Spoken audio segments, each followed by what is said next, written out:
Hey everybody, welcome back to my channel. It's MsValenciaShante and I'm back with another video. This video was supposed to be posted last Wednesday, but yeah, I just had a newborn baby and I got a lot of other stuff besides the fact that I had a newborn baby going on, so bear with me. But I'm back today. I have my phone with some notes in it for this video so that I can make sure I don't forget anything. So yes, as you can tell by the title, today I'm going to be talking about things that they don't tell you when you have a VBAC versus a C-section, or basically a vaginal birth versus a C-section. So if you're interested in knowing what 5 things I have listed on what I did not know would occur when having a vaginal birth, then make sure you stay tuned. And before we even start the video, y'all make sure y'all go ahead and subscribe right now to my channel, because I got a lot more stuff coming up as far as postpartum goes, as well as my weight loss journey doing intermittent fasting. So if you're interested in any of those type of videos, make sure you subscribe right now and turn on your post notification bell so you'll never miss a video coming from me. So without further ado, let's begin. So I did not know that one of the after effects of a vaginal birth was body aches. It's a no-brainer, to be honest. Like, it makes a lot of sense, but I really did not know that it would be as bad as it was for me. So when I was in the hospital after I gave birth, I was fine. I was walking around fine. The only pain that I was having was normal vaginal pain, because I just pushed out a whole human being. But then once I was in the hospital for like 3 days, and like on the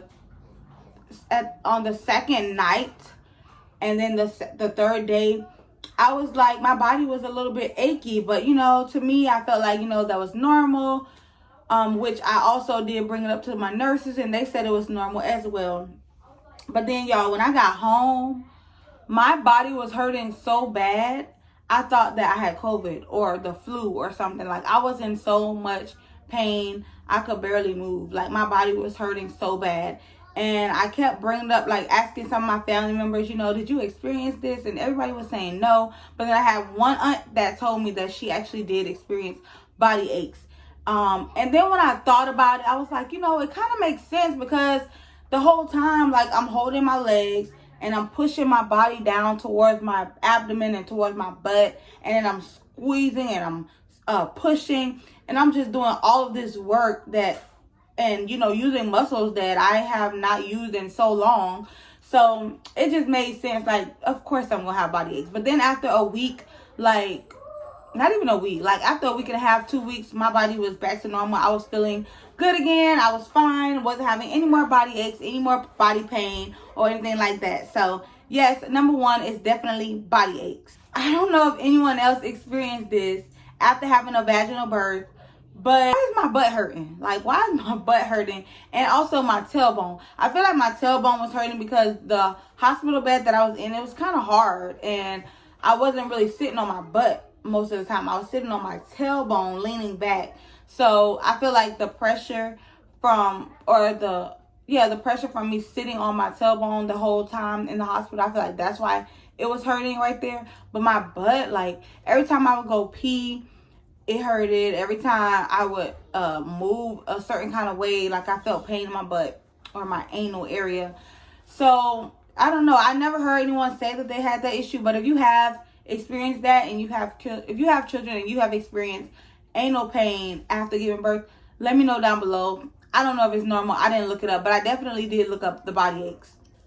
For number 3, I put coughing and laughing too hard was painful. So anytime I cough or laugh, it was very uncomfortable and kind of painful. Not too painful, but it was very uncomfortable. And when I say uncomfortable, it's pain like in my vaginal area and in my butt. So every time I laugh or cough, I felt pain in my vaginal area and in my butt, because I guess from pushing a human being out, like I said, it caused a lot of discomfort in that area. So coughing and laughing, definitely, it wasn't really, like I said, it wasn't really too painful, but it was definitely uncomfortable. And I did not like, the first week when I was in the hospital, I would tell my family, because I would be on the phone with them and we'll be laughing and talking or whatever. And I'm telling them, I remember telling some of them, like, oh, I can't laugh, like it hurts.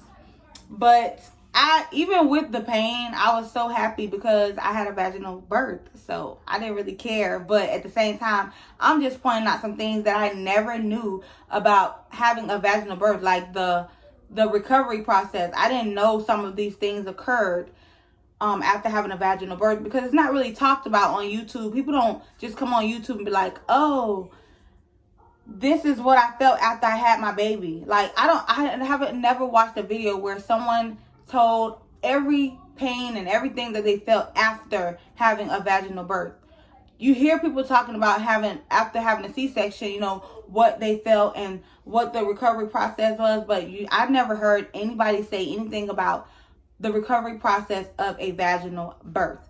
So, yes, like I said, this is some things that I just never knew. So I'm pointing it out, and hopefully it helps someone, and hopefully, you know, it's information that somebody else didn't know, and now they're like, oh, okay, well, this is what I can look forward to or not look forward to.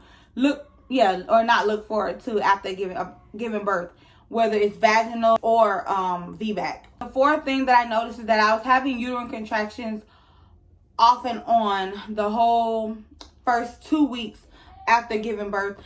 It feels like, just like when you're breastfeeding and your uterus contracts, that's exactly what it feels like, but it also feels like period-like cramps. And I experienced this for about 2 weeks, because we're in the third week right now. I'm 3 weeks postpartum. Did I say it right? I don't know. We're in the third week right now. So for like 2 weeks, I did experience uterine contractions, or a week and a half. And it was while I was breastfeeding and when I wasn't breastfeeding. You know, I'm just sitting around, you know, doing normal things, and my uterus is contracting. And I know that that is also normal. It makes sense, because your uterus has to shrink back to its normal size and go back to its normal spot in your body. So I know that has to be normal. Nothing to be concerned about. Number 5, I put swollen hands, feet, legs, and ankles. Like, y'all, my feet were so fat, and it's so crazy because my whole pregnancy, my feet didn't get swollen, my legs didn't get swollen, my hands were not swollen. My hands got swollen probably at the end of the pregnancy, like when I was like a week or two before I gave birth. And my feet probably got swollen once before I gave birth, right before I gave birth. But I had no issues with swelling while I was pregnant. So it was kind of weird that after giving birth, you know, I had all of these body parts that were swollen. Like, it was so weird. But when I brought it up to my nurse and my doctor when I was in the hospital, they told me because of all of the extra fluids and stuff that I was taking in the hospital, you know, through the IV, and all the extra fluids that had to come out after the pregnancy, that's what caused me to be swollen. So I guess that's normal as well, which, like I said, I never knew that any of this was normal. I never knew none of this would happen after having a VBAC or vaginal birth. I never knew. Like I said, it's not talked about. And then I have a bonus one, number 6, constipation, which in the hospital, they kept telling me that they were giving me stool softeners to soften my stool so that I would be able to go have a bowel movement in the hospital. And I didn't have any problems with having a bowel movement. Like, as soon as I got upstairs to recovery after giving birth, I was able to use the bathroom and with no problems. And then when I got out of the hospital, they told me that I was going to need stool softeners. So I was supposed to tell my doctor about it. But because I didn't have any issues with going to the bathroom, I didn't let my doctor know. But then a week after giving birth, that second week, I started noticing that my, like I said, my butt was hurting.